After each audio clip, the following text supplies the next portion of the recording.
Hello guys, welcome back to the channel. The Manga Man here, and today we're talking about One Piece. One Piece chapter 1023. Now, at the point of recording, it is a Saturday. The official release will release tomorrow, round about 4 p.m. UK time. And the scanlations, came out on Thursday. And I thought best time to do it is today. I was quite busy on the Thursday, busy on the Friday, and I know I'll be busy tomorrow. So here we are. I will try to keep this brief, and I will try to keep this short. So without further ado, let's get into this review. So the chapter does three things really. There's a lot of setup from different parts, whether it's fights or setting up what's to come next, and there's a heavy focus on the life law, and a lot happens there. So I'm gonna segment this a little bit, and hopefully it'll make sense. So the first bit really is the reaction to the end of the last chapter. We see King and Queen are down. They're conscious, but they're not out of the fight, so to speak. You see the other people that are on King and Queen side want to interfere, but Kawamatsu and Ko take care of it, and essentially they're wanting to stay out of it, to stop being a hindrance or a casualty of this skirmish. We then see that there's Marco kind of thinking back to a conversation that he had with Whitebeard, and he gets attacked, and they're talking again. It's this whole law drop about gods, living on top of the red line, and not just in Marajoas and across the red line. And then he gets stopped, and Izo helps him out, and he starts talking about God, and Izo's like, you sound like Pops when he's drunk, or Whitebeard. I like that because one, let's really remember Whitebeard. Two, it gives us a little bit more, but not everything right now, so we will find that out later on. And two, it shows us what's going on with Izo. So they're still about how they will be effective, during the rest of this arc. It's interesting, but just an interesting tidbit, especially with the law. We're getting progressively more and more as we're going along. So point number one, law. So the next part is interesting because it has law, it has background, um, it sets things up. There's a lot happens in this section, so we'll kind of go through piece by piece. The first thing I want to talk about is the Sanji bit. So the Sanji's talking to Zoro, and he says his body doesn't quite feel right after using the raid suit for the second time. And a lot of people have speculated that this is probably him being a type of late bloomer, and essentially what the serum that the mother took, Sanji's mother took, kept his emotions in check, but all it did was really delay the inevitability of him developing this exoskeleton. And what this raid suit is doing, because it's using Vinsmoke DNA, the lineage factor that is being activated, and this hidden potential will be awakened over time the more he uses the raid suit. The other part was interesting with this was the connection between Vinsmoke, Judge, and Queen, where he talks about how all the kids or the Vinsmokes are, are enhanced, and Sandy's like, nah, I'm 100% human, and then boom, we get this kind of whole thing where they mention the Lunarian family, or the Lunarian species, and we see King, and this adds to that lore. Is now Lunarian, and if you look it up, it's to do with the moon, Luna, and we've always heard about this concept that the Tenryubito and people have come from out of space, such as Enel's species and the Skypians, and that's why they have the wings, and so does King. And they basically are from out of space, from different moons, because the Earth in this world has multiple moons, and he's from the Lunarian moon and the Lunarian species, and they refer to gods that came from space to Earth. And that's kind of what that is. Then it goes beyond that, so that's law. So then it goes beyond that, and it talks about Zoro. They're fighting. Zoro's fighting against King, and King pulls out his sword, which is kind of like a comb, and it traps two of the swords Zoro has, and Thingy throws a punch in, and it gets blocked by a sword. And essentially, Zoro's saying that, look, you never said you were a swordman. This is going to be an unorthodox fight. What is it with the Beast Crew not having a proper swordman? I don't know, it's weird. Everyone has a weird type of sword or something. But anyway, it's an unorthodox style. And Zoro goes, yeah, if I have to, I have to win. I'll even if I have to bite your throat, I'll do that. And it shows the desperation and the will that Zoro has. What makes that whole thing interesting is a conversation that's happening on the side, and we'll get in that next.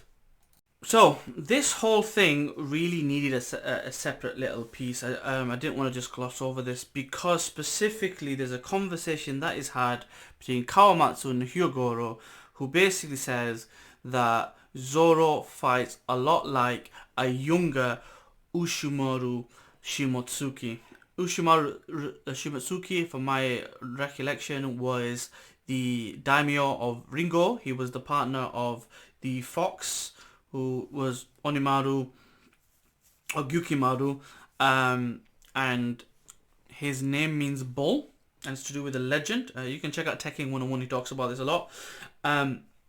What I also found interesting is that he's a direct descendant of Ryuma, and Ryuma also has a striking resemblance to Zoro, who also was a one-eyed swordman.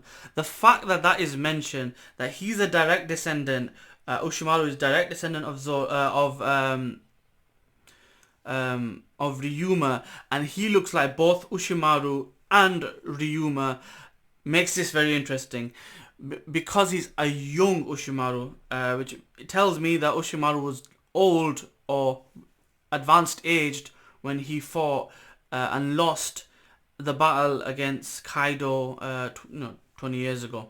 So this tells me that ultimately he's probably around 50 plus years old, which leads to the credence that he could probably be the grandfather of Zoro, or potentially a late father. But the issue with that is you don't necessarily know how old he was and how old he would have been 55 years ago when the ship that left Wano with Kozuboru Shimotsuki left.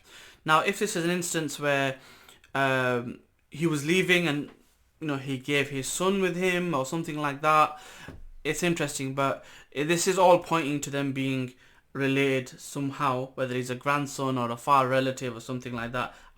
You can't ignore it. It had to be said, and that's the point.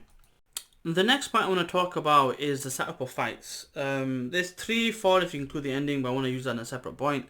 But essentially you get 3 setups. You get Jack versus Inuarashi, and Jack's in hybrid form, and we see him get thrown out of the window to where Ashito Doji's on the floor, and Jack's like, how are you in Sulong? And there's a crack in the ceiling and he's in Sulong form.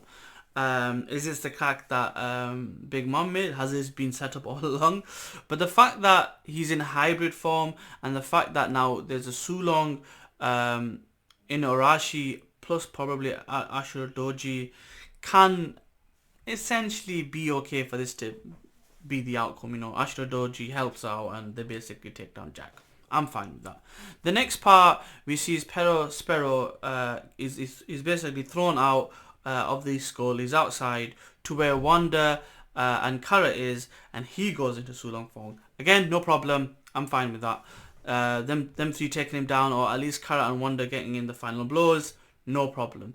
The next part really is about Raizo and Mr. Onawabanshu fighting Mr. Earlobes, and it's to talk about fighting for ghosts and this and that and the other. All stuff that's just re-emphasizing and adding more layers to the conversation. But that's an ongoing fight, and Raizo has to win that regardless.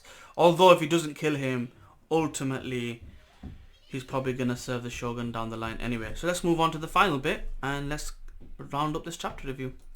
So the final bit is the mainland, and essentially we still don't see fully grown version of Momo. We see him turn into a dragon, and the initial reaction by everyone else on the island that was there, Law's crew essentially, and they're like, what's Kaido doing here? So he must be the similar size to Kaido for them to think he's that, just a pink version possibly, and he must look quite similar, and the fact that we do see a slight sketch of him next to Shinobu, and he's like quite a bit taller, indicates he's probably going to be 7 or 8 foot at least. Although we can't say for sure because we haven't seen. And he's probably going to resemble Odin. It ends with essentially them, Momo and Luffy, with the flashbacks agreeing to go up. But what this does for me is ultimately kind of confirms that he's going to be the one that's sticking around, and that's going to open up the idea of Kara and Yamato joining the crew and sailing with them, which I'm absolutely fine with. That way we've got a mink on the crew, that way we've got whatever Kaido species is, we've got a fishman, we've got loads of people in the extended, the Straw Hat Alliance, so to speak, that come from different species, so I'm fine with that. The only thing we don't know is what's going to be the outcome of this overall arc. Is Kaido going to die? Big Mom's probably going to die or be defeated later. But yeah, if Kaido dies, then Yamato should take over the crew and work as a subordinate crew or alliance member. But if Kaido's alive, then King should take over, and Yamato should basically be kind of like an ambassador and be in the main crew. I have no problems with Carrot joining. She's relatively strong. However, we know at this stage she's not as strong as some of these commander level individuals, and that's fine, because what that ultimately does, it pads out the middle of the pack for the Straw Hat crew, where you've got the Monster Trio, Jinbei and Yamato, and then you've got this middle part that's got Robin and Frankie, and Carrot could join that area with the rest kind of being behind that. So I'm fine with that, and that is the review. Thank you for getting this far. As always, like, comment, share and subscribe, and I will see you in the next one. Peace.